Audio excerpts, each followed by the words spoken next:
Hey everyone, and welcome. Have you ever stopped to think about how a really personal promise can be connected to the vastness of the entire universe?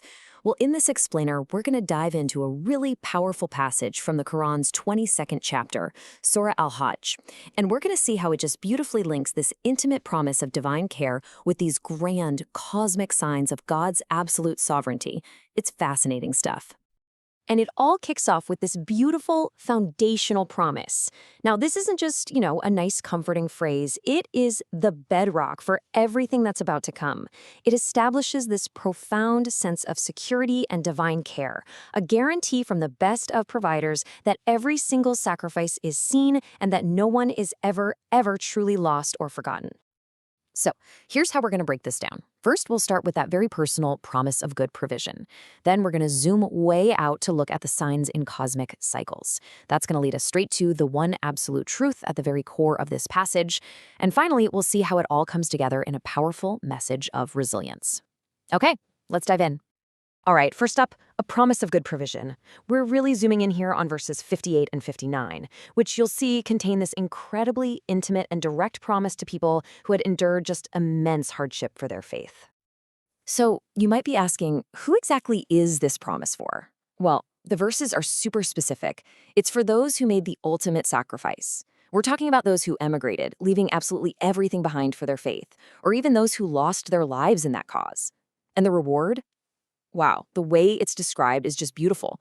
It's not just any provision. It's rizqan hasanan, a provision that is good, noble, and beautiful in paradise.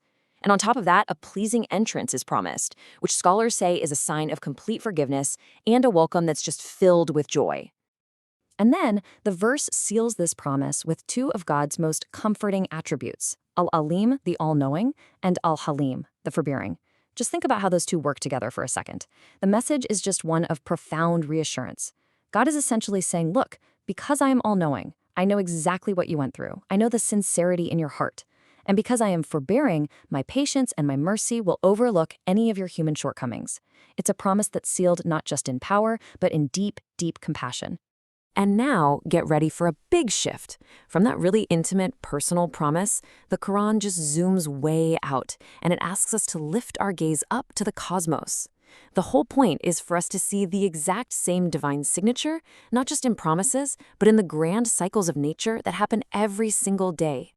I mean, just think about the simple, yet totally miraculous cycle of day and night. The verses describe how the night just seamlessly flows into the day, and the day flows back into the night.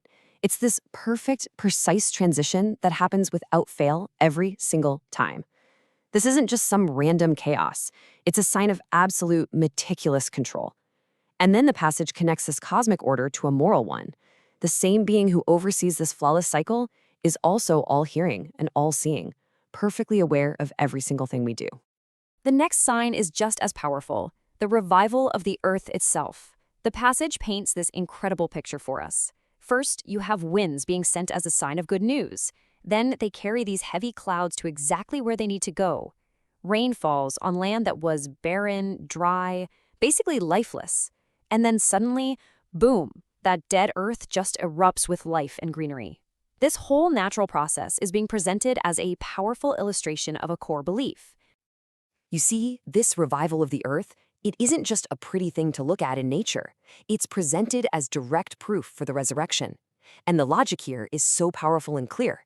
The God who can bring a dead landscape back to life, right before your very eyes, can and will bring all of humanity back to life on the day of judgment.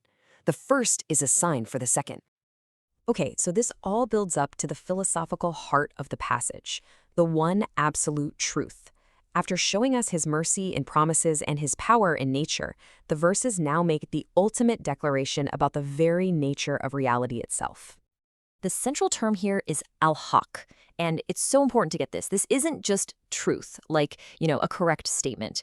It means the reality, the absolute truth. The verses are making a really profound claim that God is the one and only stable, independent reality, and everything else in existence only exists because of him. And this slide really lays out the powerful, stark contrast. On one side, you have God, who is al-haq, the reality, the most high, the grand. And on the other side, anything and everything else that people might worship is defined as al-batil, which means falsehood, emptiness, a complete delusion. It's about as clear and unambiguous as a statement can get. And as proof of this reality, the verses just remind us of his blessings. It says that creation itself is subjected for our benefit. The earth, the sky, the rain. His favors are just poured out on us generously. Both the apparent ones we can see, like rain, and the unapparent ones we might overlook, like the very laws of physics that hold our world together. It's really a call to just stop, reflect, and be grateful.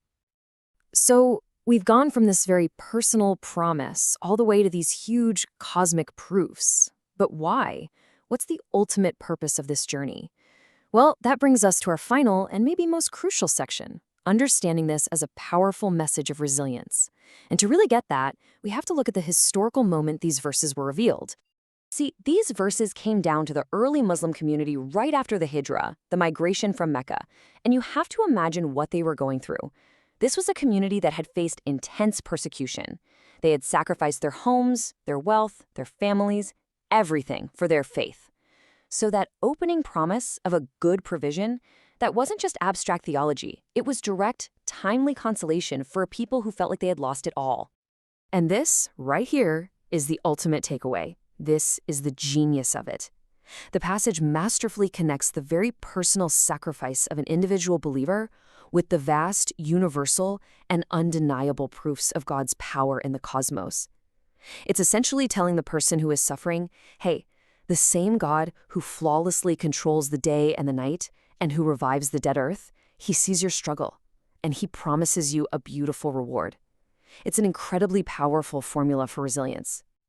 So, as we wrap up, the passage really leaves us with a question to ponder. It invites us to see the world in a different way, to recognize profound signs in the simple cycles of the sun and the rain.